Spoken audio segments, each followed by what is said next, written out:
You might just be out there throwing spaghetti at the wall and hoping something sticks. So you need to have an elevated understanding of what's going on in the marketplace. We've been speaking about this. Is absolutely the theme for this new season of podcasts as part of Cosmic Money is really all about industry disruption. It's about the ever-changing marketplace. It is about evolution. It is about elevated understanding. Today, we're actually talking about the 12 branding archetypes. All right, the 12 branding archetypes. Now, why is this important? It has the potential to be an amazing business upgrade. And then by choice, not by chance, by action, not by reaction, you get to decide how you want to show up on the daily within your business and have a greater level of understanding. So what the fuck am I talking about? Everyone is just like, Sky, get to the point. Tell us the thing. Cosmic Money, the podcast, the strategy and energetics of seven-figure business. Hello, gorgeous beings. Welcome to today's podcast. I'm your host, Sky Henley. Super excited to be here with you today. I'm actually just going to move some things around because that's just how we work. There we go. Look, we're never into perfection in these parts. So I'm actually really excited about today's podcast. I think it's a super important discussion worth having. It is absolutely it has the potential to be an amazing business upgrade for you and anybody who chooses to listen in.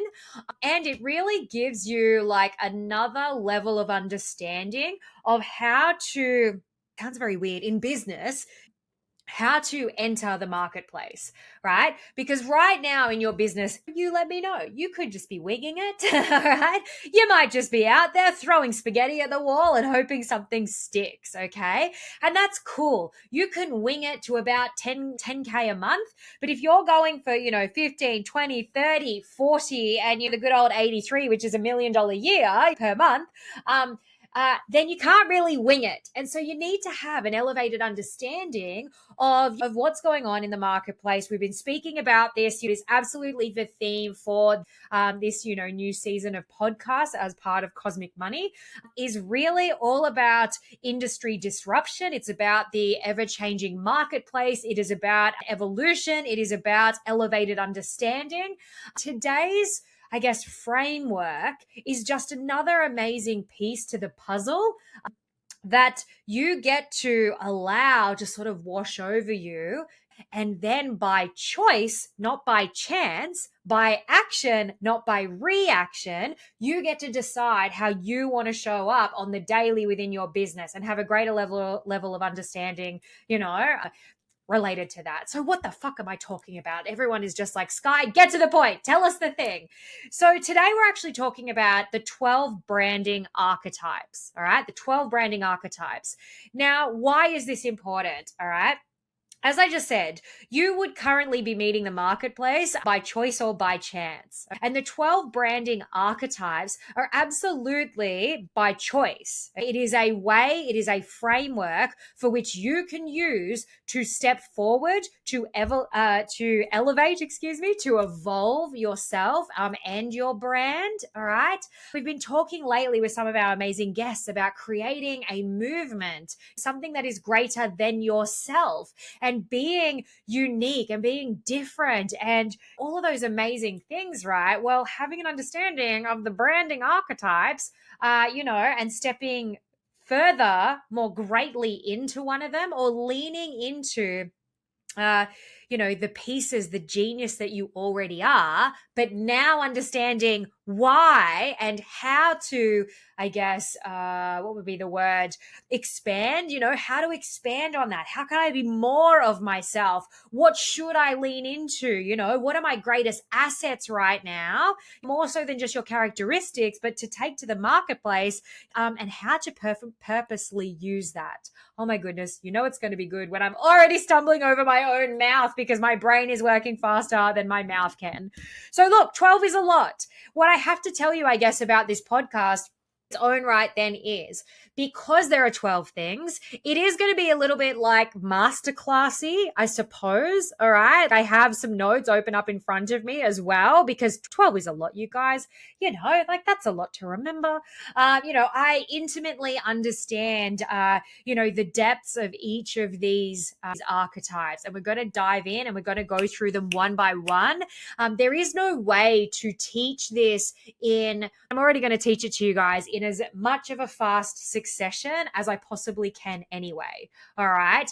But I can't cherry pick. You can't say, here, let me teach you these 3, but not teach you the other 9. It doesn't make any sense. So I say to you, if you are experiencing beige and basic bitch energy within your brand right now, and you need that elevation and you want to evolve and you'd like a framework to be able to step into greater depths of yourself or a new way of rebranding yourself, that could potentially be an upgrade from how you're showing up into your marketplace right now. If you feel like you're getting drowned out in the background, and you don't really know what you stand for and what you stand against, and everything's feeling a little bit lukewarm, listen up, all right? Because this completely can transform the scope and reach of your business in its own right. I promise you that. And I know that intimately because I've done it myself utilizing this framework.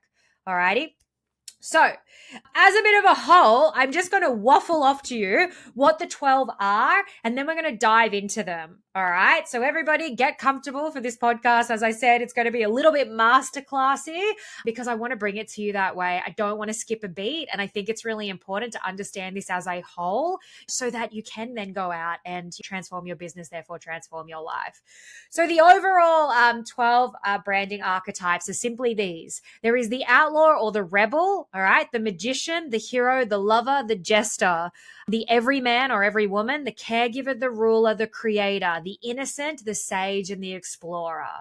All right. These are amazing. I guess, look, on the energetic side of things, these are amazing, beings of their own right. Just in hearing the names, the outlaw, the magician, the hero, the lover, the jester, the everyman or every woman, the caregiver, the ruler, the creator, the innocent, the sage, the explorer. All right. Just feel into that for a second and the power that there is in any single one of those. And what does that mean in terms of, and I'm moving around if you're not watching me on YouTube, right? Like, because it's like, what is the essence of that? Like, it gets my, juices flowing, you guys, because probably for me, it's like the actor in me is like, oh, how do I try on the sage? What does that feel like in my body? How would I hold myself? How do I show up? Who is me as the jester in my play? What does my body want to do then? How do I move? How do I show up? How do I speak? And even just talking about that, I started to speak quicker, right? And so here are these characteristics. Here are, these beings, these essence. All right. And it sounds like we are having an energetic discussion. It sounds like we're leaning into that side of things. But I actually really want to challenge you on that, because to me, yes, I'm using the word archetypes, and archetypes are very, the crone and the mother and the this and the that.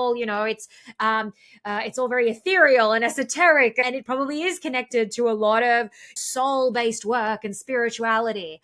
I want to bring this to you today from a strategic standpoint. All right. Because already by essence, you are going to feel into these archetypes. It all already is sounding very flowy. So by nature, it already feels like that. Does that make sense? Whereas you guys know me, I like, swinging the pendulum, more to the strategic side of business than anything else. And so for me, my understanding of the 12 branding archetypes and why I want to bring it to you is because it is a structured formula. It is strategic business. It is choice. It is action. It is marketplace. All right. And when you understand how to lean into and utilize, this as a brand, let's just remove the word archetype for a second, your entire brand will transform.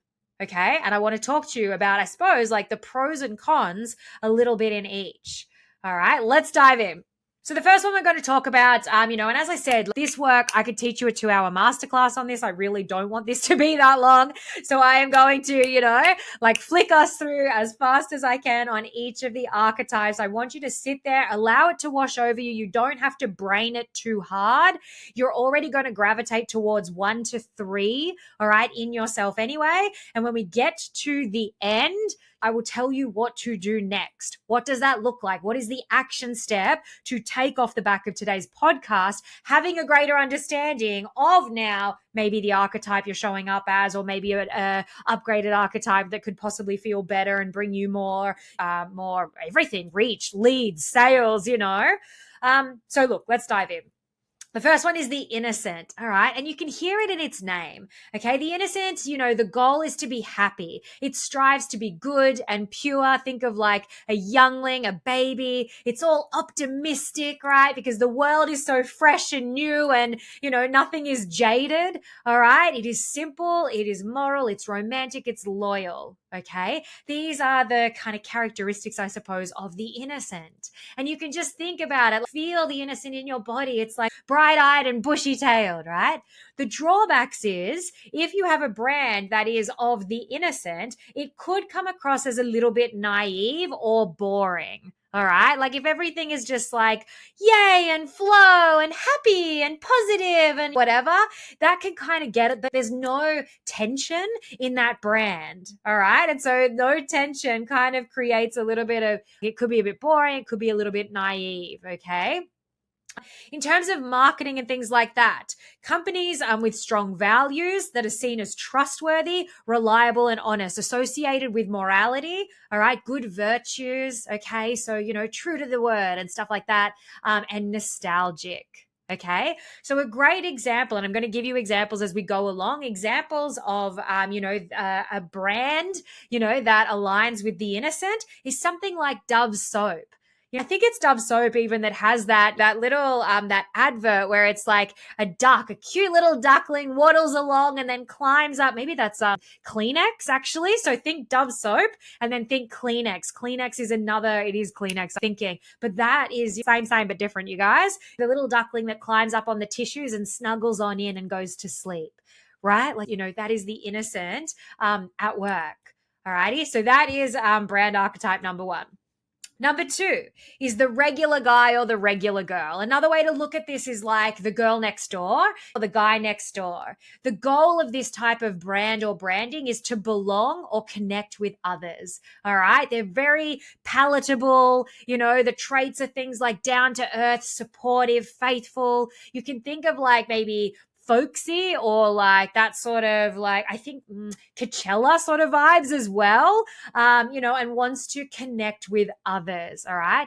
The drawbacks for the regular guy, the girl guy next door is that they could lack a distinctive identity and blend a little bit into the background. There is a pro and con side to that. There are a lot of like, if you think of Coachella as a brand, it's very like, the girl next door, it's a bit folksy, it's a bit hippie, but it is actually like a movement in its own right. If I say the words Coachella, visuals of like, girls, scantily clad girls, but probably in something like, cowboy boots and, glitter and, adorned with jewels and things like that. You get this visual, that comes up, right? So that is kind of its pro and its con. It could go in the direction of not very distinctive and a little bit too blend into the background. All right. When the regular guy, the regular girl next door kind of thing is done, like, however, when it is done well, all right, is that, it can actually create an amazing like movement. All right. In terms of marketing, it's things like common touch. All right. It's sort of like a brand of the people, but often sort of the hippier people, all right, solid virtues, and really gives that sense of belonging. And that's, again, why something like Coachella has such a, it's like a cult-like following almost, because it really allows for inspiration and sort of identity and belonging and, all of those amazing things. The next is the hero. All right. Now, I have a lot of connection to the hero because for me at heart, this is probably who I am. And it's not like, yay, me, the hero. It's not actually about that. If you removed the names and you actually just spoke to the traits and the drawbacks, even, and the goals and the characteristics and the verbiage, then it is very clear to me and anyone who knows me, and maybe you listening to this podcast, why that hero energy makes sense. So the hero is all about helping to improve the world. All right. Traits are things like courageousness. All right. So courage, bold, honorable, strong, confident, inspirational.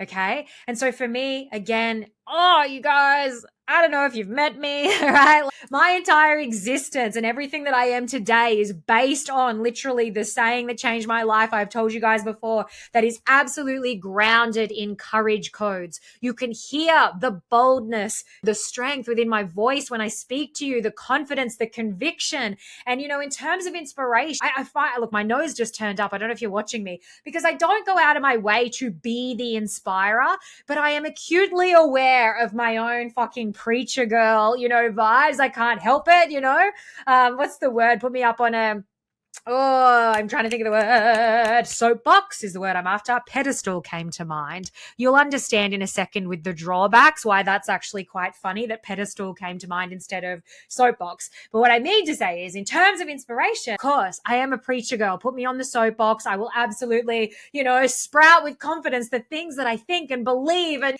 I want to inspire others, yes, but, to have their own courage and to go out there and transform the world and. All right. So that for me, absolutely, my brand or my business and my being just by default is built on hero energy. The drawbacks, hilariously enough, is that it could come across as a little bit arrogant and all up in my own ego. Now, you guys know, I say it almost every episode, right? I have a healthy amount of ego and I definitely hope it never comes across as arrogance. However, you can see how a brand built like that could really straddle that, that line between, yes, healthy ego and unhealthy ego, between arrogance and between inspirer. All right. So again, you can, I sort of go, oh, yep, I see that in myself. I see that in my capacity, my ability, my being, and all those kinds of things. So in terms of a market niche, all right, it's all about making positive change, all right, and a mark on the world. It's about solving major problems and like inspiring others to do so too. Okay, so think about, and these are maybe not the greatest examples, but examples could be something like Nike or maybe BMW. I really feel like there would be a lot stronger brands out there that really, hold that beacon of light in terms of that hero vibe. All right. Now, the next one is also super fascinating, all right? The next one is the outlaw or the rebel. Now, I probably say is super fascinating because I know that my brand for myself is definitely grounded in the hero and my being is grounded in the hero. And more so over the years, because once you understand this stuff, we've been talking to you so much in this season, the theme of industry disruption and the changes in the marketplace and getting ahead of the curveball and all of these pieces, right? Because I really want you to be informed, which is why I think that this podcast is so important and to bring it to you now so that you are informed, all right? So the energy right now that I very much am finding around me, yes, my brand was built on the hero, on the branding archetype of the hero. And now with this industry disruption and this change and what it is that I'm seeing out there in the marketplace and the fact that we are being change at its forefront is that now I have stepped into my secondary, which is now kind of becoming my first dairy, archetype, which is in fact the outlaw and the rebel. All right. So, what are the goals of the outlaw and the rebel? It is to break the rules and fight authority. And that's kind of where I'm at right now. Fuck industry standards. Fuck, mainstream. Fuck everything that I'm seeing going on out there. Fuck the fact that industries are turning into pyramid schemes. And I want us all to win, not just the people at the top. And so I have every intention of teaching and showing people how to do that, including this podcast, getting you ahead of the curveball as we just spoke about. And so you can hear in my being, stepping into the traits of rebellion. Okay. It is iconoclastic, which means, it's like icons over time are often sort of that rebel archetype as well. You could probably think of some of them. It's wild. It's paving the way for change. All right. The rebel very much puts themselves out there in almost isolation sometimes, ready and up for ridicule. The drawbacks could be that it takes, they could take it too far. All right. So a rebel gone rogue is like a whole other ball game. And we as humans and as beings, we actually really desire belonging. And so a rebel can create a movement. But if a rebel goes rogue, it is like a step too far. Does that make sense? And then people are like, oh no, unfortunately, I can't follow you down that path. It's too far gone for me, or it's too much, or your ideals and idealistics are almost more than, we can handle, or sits us outside of our desire, our human need for belonging. Does that make sense? So it could go too far, and it could be seen in like a negative way, where it's like too much ripping down of others and things like that. And I very much, I definitely don't want to be seen that way. And I know that I am deep in my rebel at the moment. I know I am blowing up with industry standards. I know that, I am being a change maker, and I am stepping forward at the forefront of this. All right.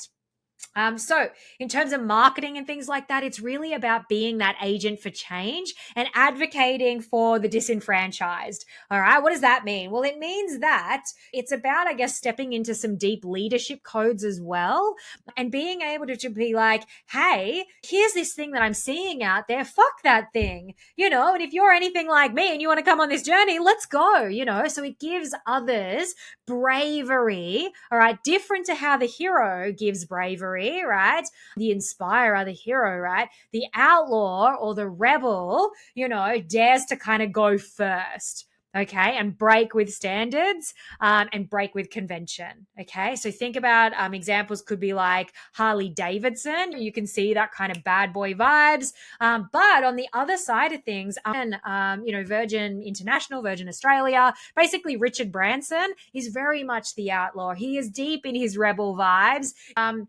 And he actually has other vibes too, which is interesting. But Virgin as a brand is very much, strangely, it's called Virgin. You'd think it's like all about innocence. No way, not even close. It is so about, expansiveness and breaking with standards and being at the forefront of change and wild.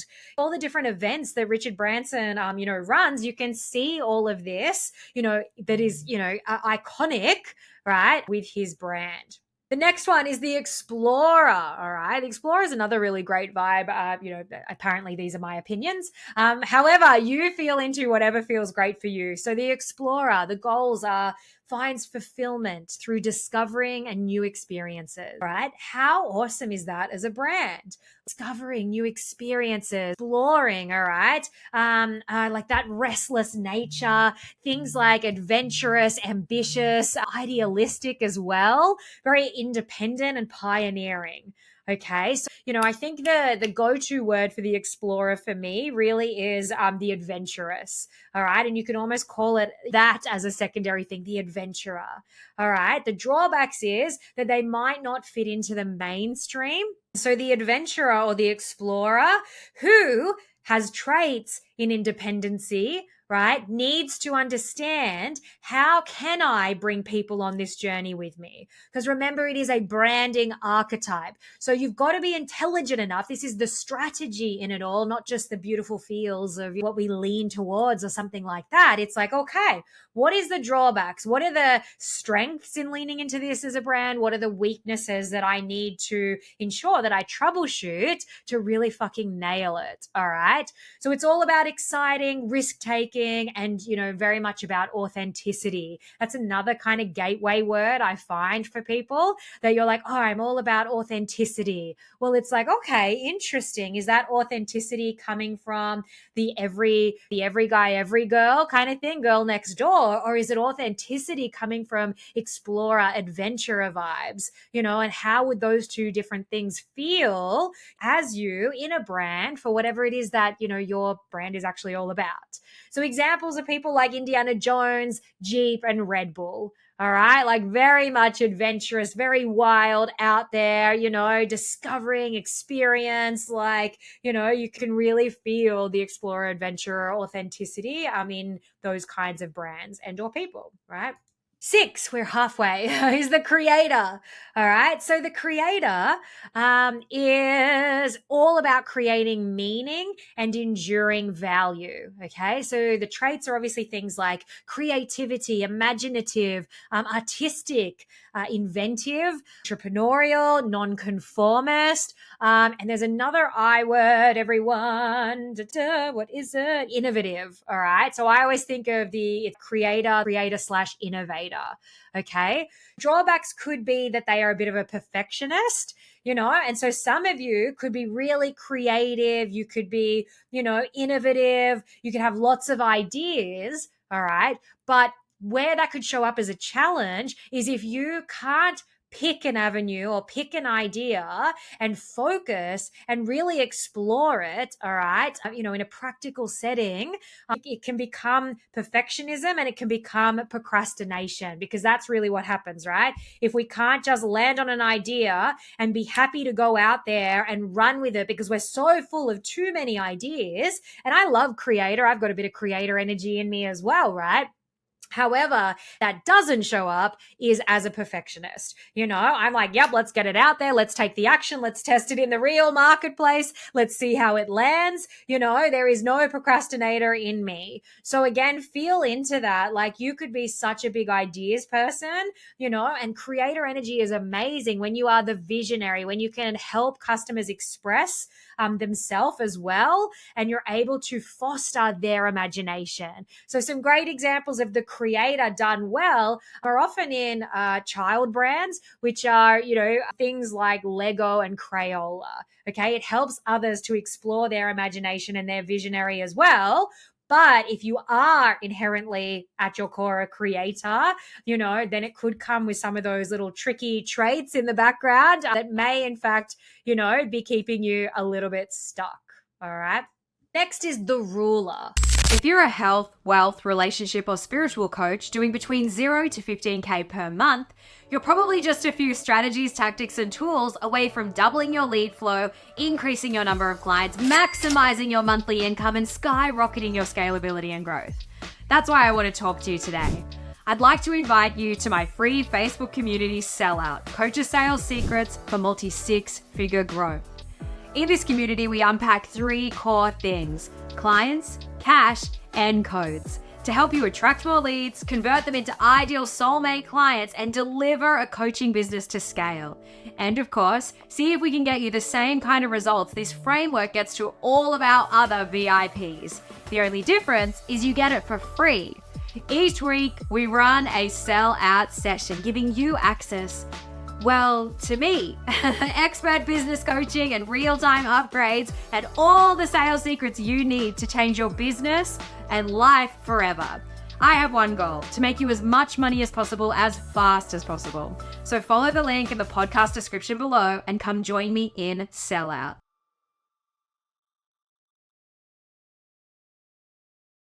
Okay. And so remember, none of these are better than, worse than, or, good or bad.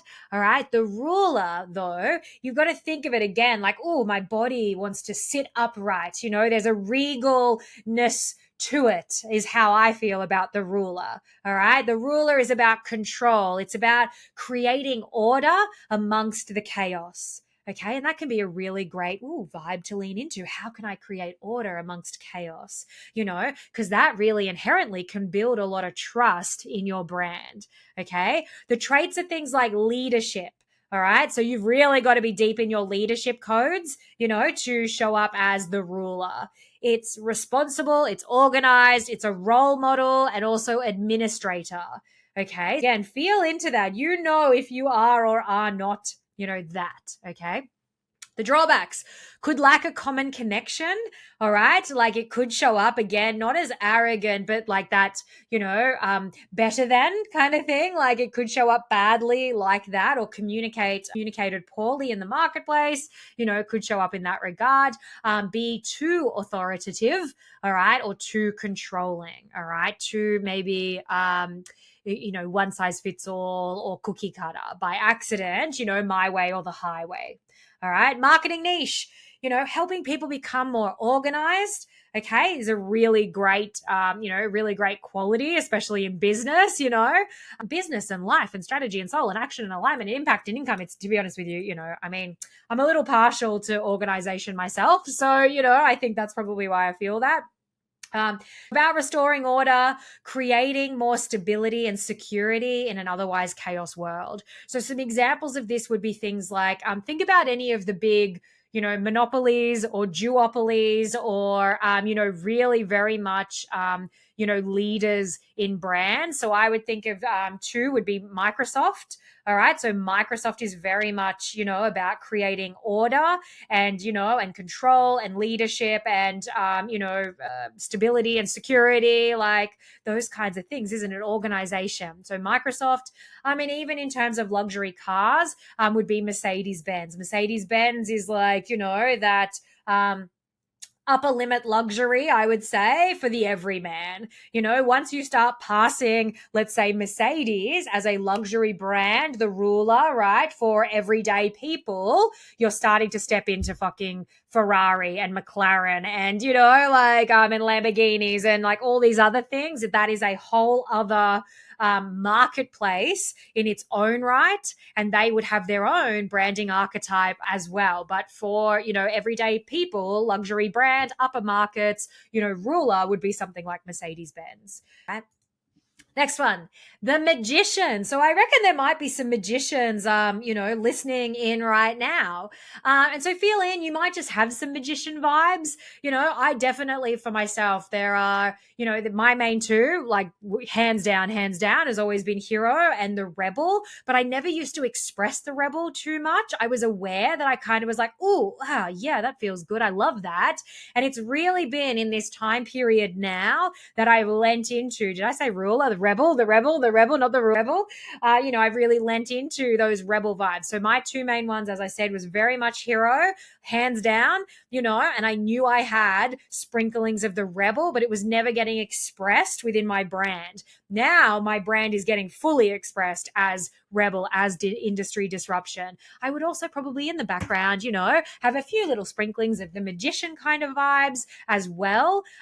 Just being that energetic, spiritual kind of person. But for the record, you could be an energetic, spiritual kind of person and the magician not actually be your archetype as well.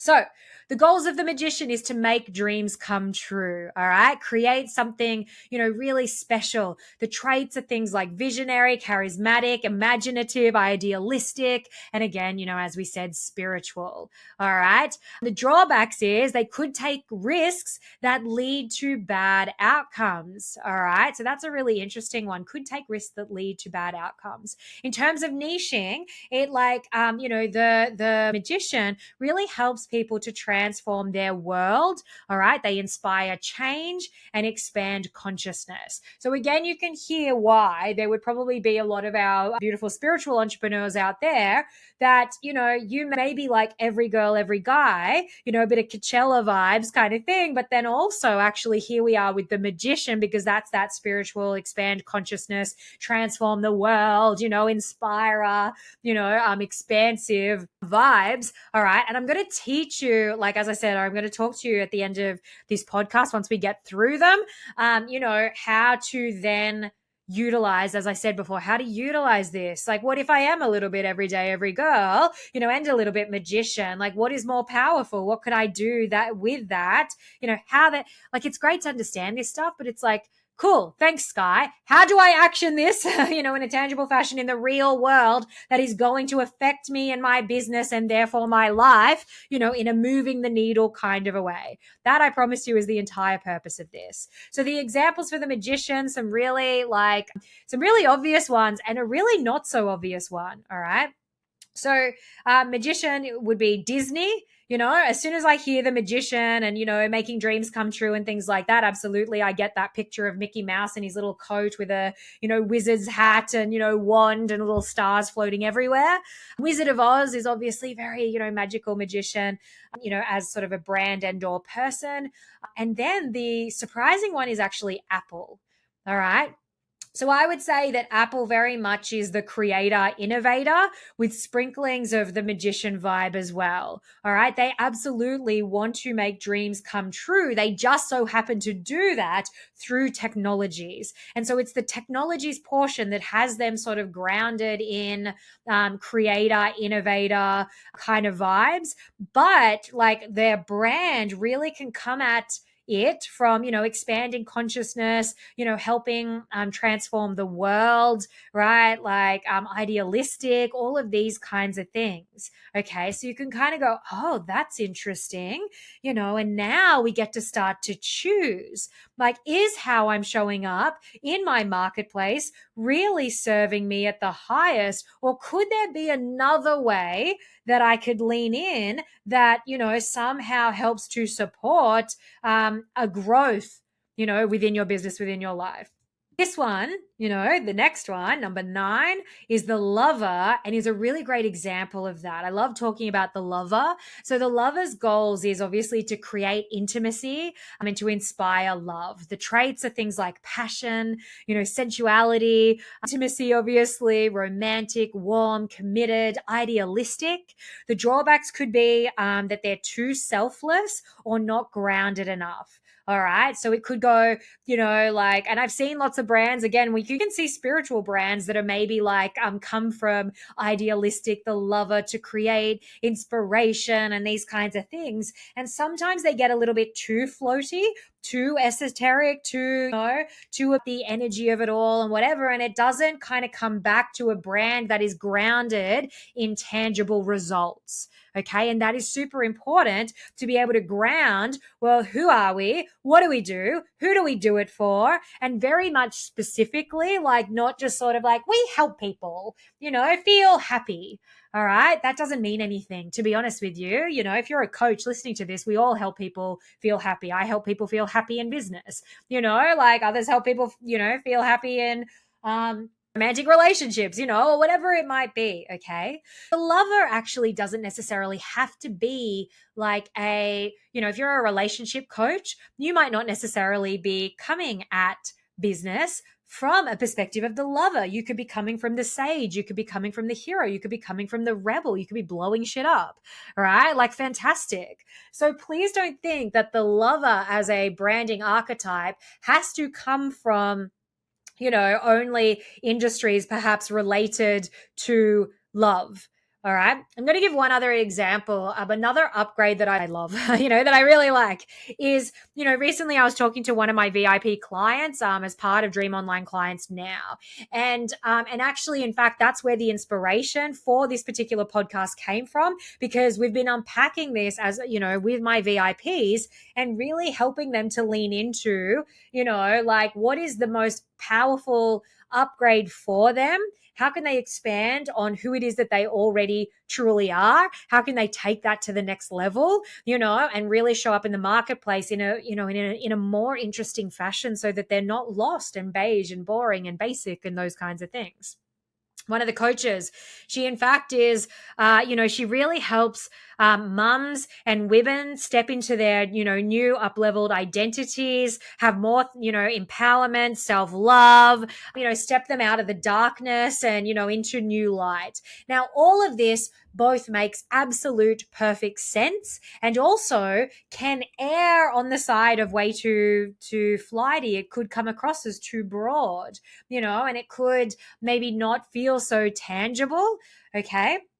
And I sort of said to her, I was like, okay, what sort of archetype do you feel like you are? And she very much is probably the caregiver, which we're about to get to, and also maybe, the girl next door. And I was like, great, interesting, absolutely. You're helping support mums. You're absolutely a beautiful, warm hug. You've got these, lessons that you've learned and you want to share with the world. What if you actually came from it, helping these people from the lover archetype, the lover vibe? What would that then mean? It would mean greater amounts of intimacy. It would mean inspired love. It would mean passion and idealisticness and romance. But it doesn't have to be sexual romance. It just is that idealistic, passionate, committed to themselves, like expression and upliftment, right? All these different things. What if you didn't sit any longer in the caregiver, who's just like a warm hug, or the, like the relatable good girl, guy next door, girl next door, kind of a vibe, and actually came from that more grounded, powerful, lover archetype vibe. Right. And so see how now we're really starting to understand how we can take this and go, oh, okay, I can see how I've been showing up and I can see how there might be an upgrade available to me, depending on what it is that you do that could sit you similarly, right, into maybe a more powerful archetype that is going to be clearer, more clear. That is the, meaning of clearer, to the marketplace as to what it is that you do and the angle at which you are coming at it from. All right. And so that was really, a really exciting aha moment, with one of our clients. So marketing for the lover would be helping people feel appreciated, belong, connect, again, passion, enjoying intimacy and building, deep connection and relationships. So I know a lot of brands that are built on, and people that are just, the greatest values. Mine is courage, right? Your greatest value might be connection and relationships, even if it's not like the, the one soul, intimate relationship, right? Like, and so if that is part of your brand, I wonder, how could the lover vibe, come in to play as an amazing upgrade? So examples of this could be, yes, things like Victoria's Secret, again, very sort of sexualized and attractive and amazing. But even magazines like Marie Claire magazine, that's not overly sexualized. That's a little bit kind of regal. That's about, beauty and sensuality, but passion, but also, what's the word, like tasteful, So again, feel into that, see if that is you and your vibe. 2 to go, 3 to go, you guys, I lied. The caregiver. So the caregiver's goals are things like to obviously care and protect others, but in that really beautiful, warm hug kind of a vibe, I feel like, there is protection of others that stands really strong, almost like, a knight in shining armor, swordsman. The caregiver is a little bit different to that. The caregiver wants to protect people and love hard on people. They are caring, they are maternal, they are nurturing, all really great words, right? Selfless, generous, compassionate. The drawbacks is that they can often be taken advantage of, that they could often be yes humans. All right. So, if, and boundaries therefore could lapse, and they get taken for granted, and exploited. All right. Some of you, all right, because I know coaches, you guys, I've been working with coaches and businesses a long time. And if you're still listening to this podcast, some of you are probably a bit of a caregiver. And how it might be showing up, unfortunately, in the negative are those things that we've just spoken about. That, we're trying to be everything for everybody. We might be getting taken advantage of or taken for granted. There could be, a lack of boundaries and things like that, or a lapse is the word that I was after, a lapse in your boundaries. All right. So again, you can see how these things might show up in the negative. However, look, the caregiver is still a beautiful vibe. If you've got boundaries and you're not getting walked all over and you're not just a yes human and you know how to lean into the strengths, the nurturing, the caring, but also, comes with that I think friendly ass kicking, again, we're coaches, you guys, all right? Like, which means that you've got to be able, to love hard on people sometimes as well. Okay. Marketing niche would be things like helping people care for themselves, serving the public through, healthcare. So again, you would hear why a lot of coaches would be in this kind, like, and therapists and things would be, of the nature of the caregiver and aid programs. Think of examples like Mother Teresa, Campbell's Soup, and Johnson. Now, I want to vomit and then, poke myself in the eyes or, whatever, something like that for naming Johnson and Johnson. Let's just give you a little side note, you guys. We won't burst our beautiful, 12 archetype bubbles too much today. But what I do want to say is, because I mentioned Johnson and Johnson, look, Johnson and Johnson is actually out there poisoning the world, poisoning women, poisoning humanity. You can look up things. I've got my arms crossed because I'm all pissy now. You can go look up things like what is it called? The lawsuits against Johnson and Johnson, that they've had for, causing women things like cervical cancer and stuff like that, and so again, this is the caregiver gone wrong, right? Like, where they've branded themselves as a caregiver, as, this safe, maternal, nurturing, generous, compassionate, brand, where in fact, behind the scenes, they are actually out there. And I'm not kidding. It is proven that they knew that they were giving women cancer, and they continued to put products forward that were doing that. So there's a little side note for you, around, a archetype, a brand, gone bad. And I know you guys are humans of integrity. You're definitely not out there spreading cancer, knowingly so, but again, it's amazing to be informed about the brands that you're using and or used to use, because let's face it, now that you know that information, you are never going to buy anything Johnson and Johnson again. All right, that's my little side bubble there for you. Final two, the jester, all right? The jester or the entertainer, to bring joy to the world, all right? Of course, it's so self-explanatory. I think the jester, it's fun, it's a sense of humor, it's it's lighthearted, it's the entertainer, it's the mischievous, all right? It's the irreverent, which is kind of like, zero fucks, you guys. Again, like, I am strong too. I am absolutely hero, and I am absolutely rebel. I have some magician sprinkled in there, but that's probably my inspirer vibes. But also, I think, you guys, I got a little bit of jester. I'm a little bit cheeky sometimes, and the entertainer vibes. And so what's really interesting and why I bring that forward is not, yay me, I'm so fucking fantastic. It's never that. I bring that forward for you, because with these archetypes, yes, it is that we're talking about your overall brand as a whole, but that doesn't mean that you don't have a choice to lean into an archetype for the purposes of something. Like, I could lean into the jester archetype. If I wanted to, I could go full jester. You guys never go full jester. I could go full jester on a podcast, where it's all about zero fucks and the fun and the sense of humor and the entertainer that lives inside of me, and, and all of that kind of fun stuff. And if you've ever done maybe a masterclass or something like that with me, you see those moments, I'm probably making some kind of, innuendo, like kind of a thing, and having a giggle like I'm a 15-year-old schoolboy or something like that, right? Like, that's me in the entertainer. That's me in my play kind of vibes, all right? So you can lean into any of these singularly as well for the purpose of something.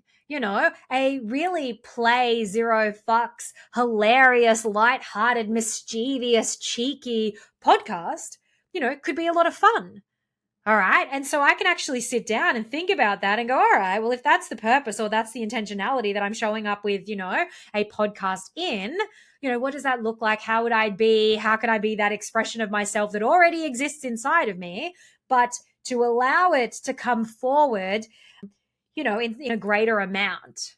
All right. So you may already be the jester. That's fun. All right. The drawbacks could be that as a brand, okay, you could be seen as a bit frivolous or disrespectful or not really serious, And so if it's not about being super serious either. It's not that, but you want to be trustworthy. And so if everything's a big fucking joke, like it might be to the jester, the entertainer, then, again, it could feel ungrounded, ungrounded in the result. And you want people to come and sign up with you.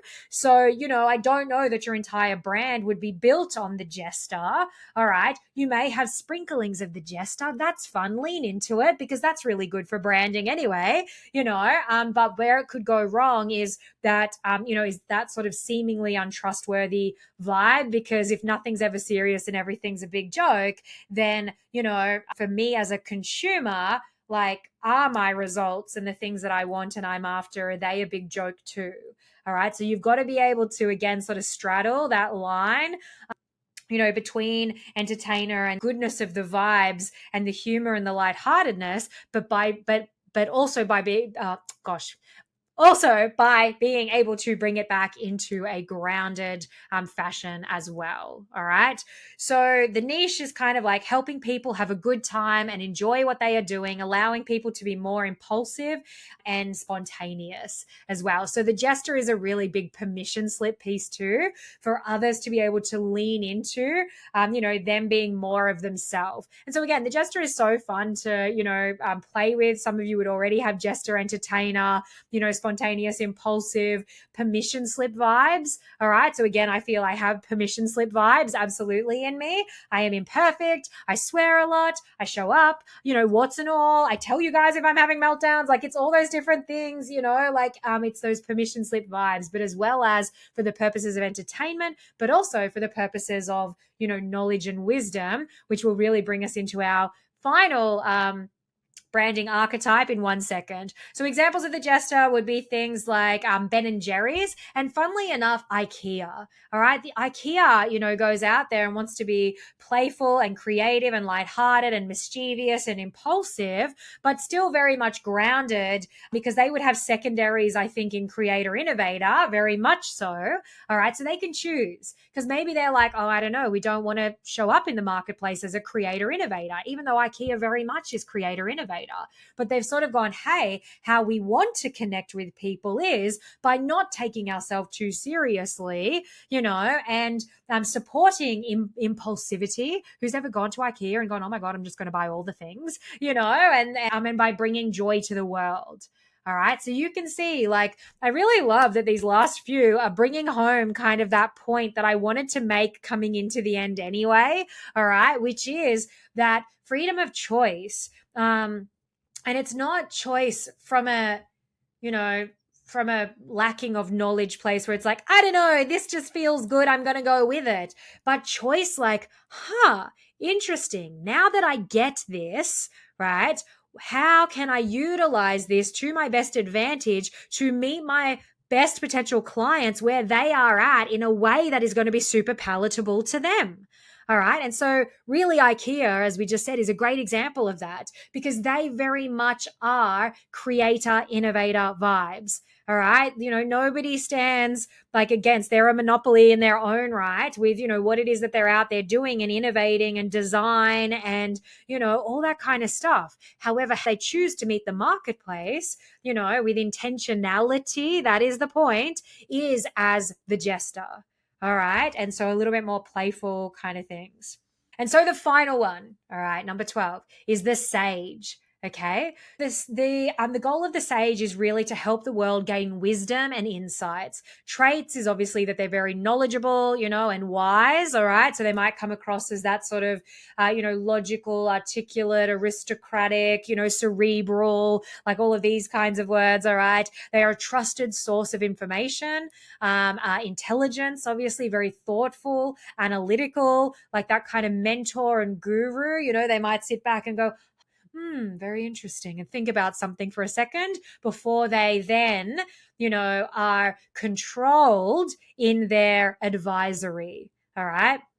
The drawbacks of the sage is that they could be overly contemplative, a little bit too thinky, or too opinionated. But how that might show up is like, I would change that word, to be honest with you. The sage can be a little bit disconnected, not deliberately, but when we are too up in our, our analytical mind and, and really like it could go wrong where we're constantly trying to prove our intelligence, where it's like, oh, here, let me tell you about this thing. Me as a business mentor, it's like if I was really information overload people very easily. And so it's about balance. And so the sage, where it goes wrong is when they don't have balance and they just go into the depths of their own intelligence and wisdom and knowledge and information, then we can over inform people.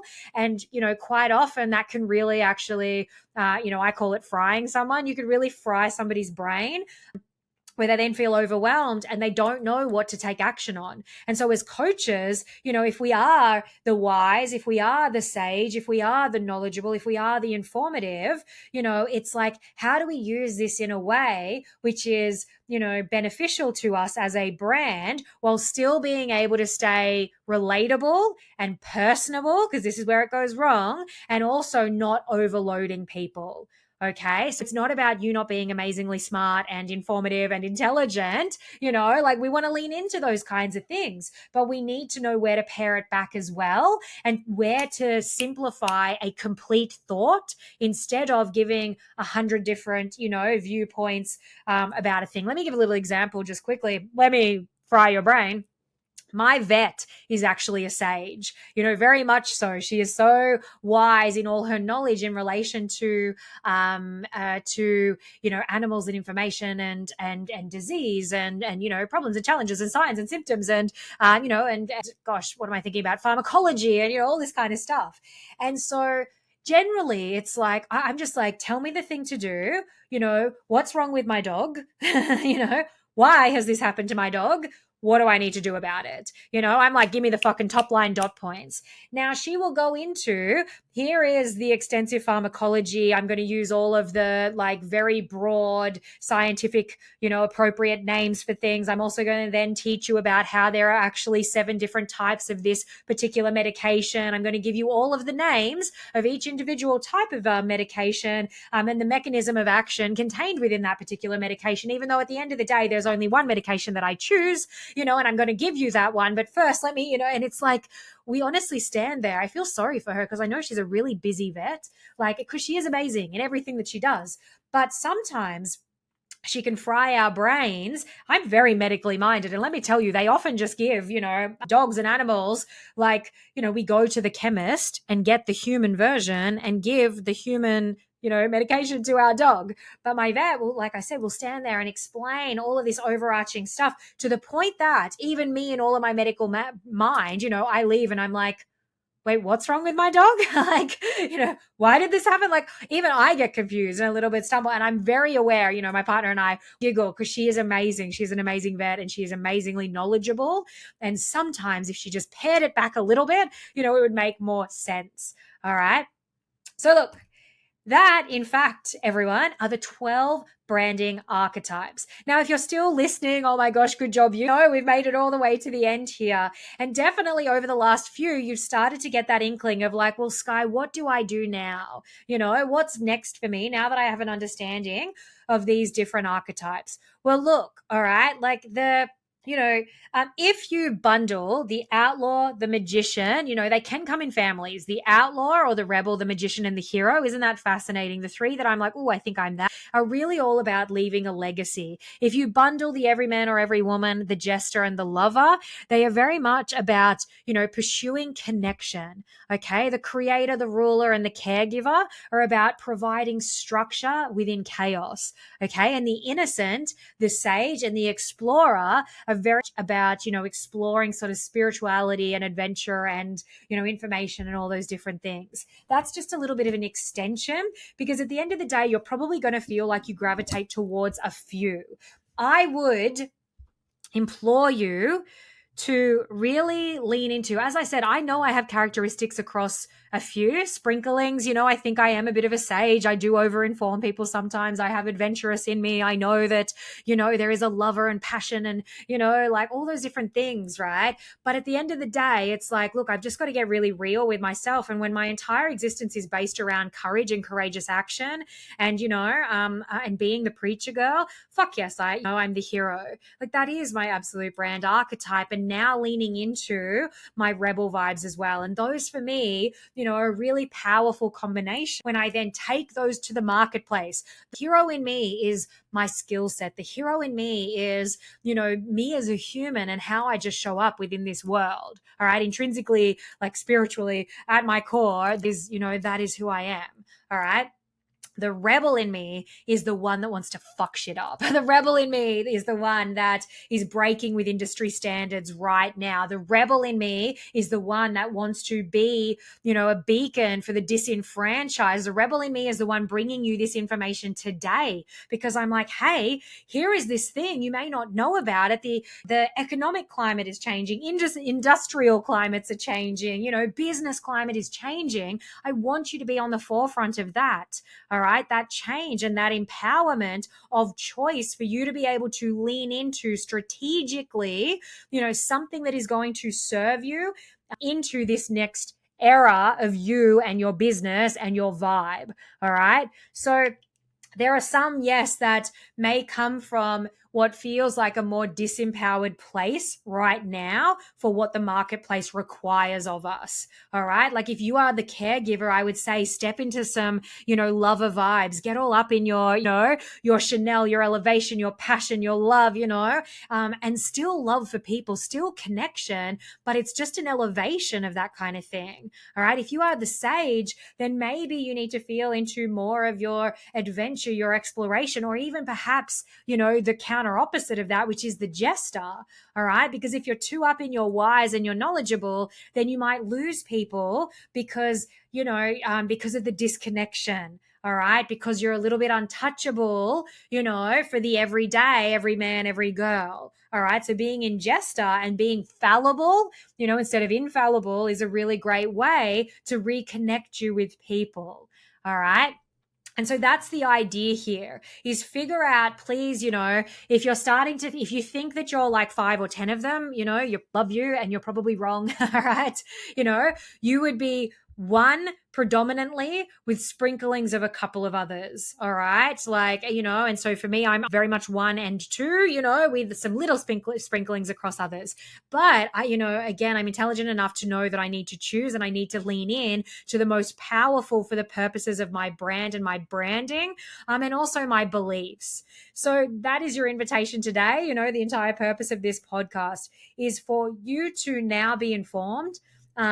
Again, why I said it's a little bit like a masterclass today, alrighty? So you are fully informed. So I'm not giving you the piecemeal fashion of this. So you understand why this is important and imperative in this change that is occurring right now out there within the marketplace, and to step you into a more powerful brand, for this time being. It's still got to feel authentic. All right. It's still got to be you. It's not like, hey, I'm a hero and I'm an outlaw. You need to be those things. Absolutely not. They are not of everyone. And I am very aware of that. All right. It is about stepping into the greatest version of yourself, bringing more of that forward, having an understanding of these things. All right. These archetypes, so that you can bring more of that to the world in a more impactful way. And you are therefore going to connect with more ideal clients who are also picking up what it is that you're putting down, the vibe that is your brand, whether they are the visionary or, the passionate or the disenfranchised. I said all those words, right? Like, who is your ideal tribe? What is their experience of, the world and the marketplace right now? And how can you be that beacon within that marketplace so that more of them, raise their hands and come to find you and be all up in your vibe? That's it for today, you guys. That is our podcast. I hope that was super helpful. I love you guys forever, and we'll see you in the next episode. Bye. Cosmic Money, the podcast, the strategy and energetics of 7-figure business.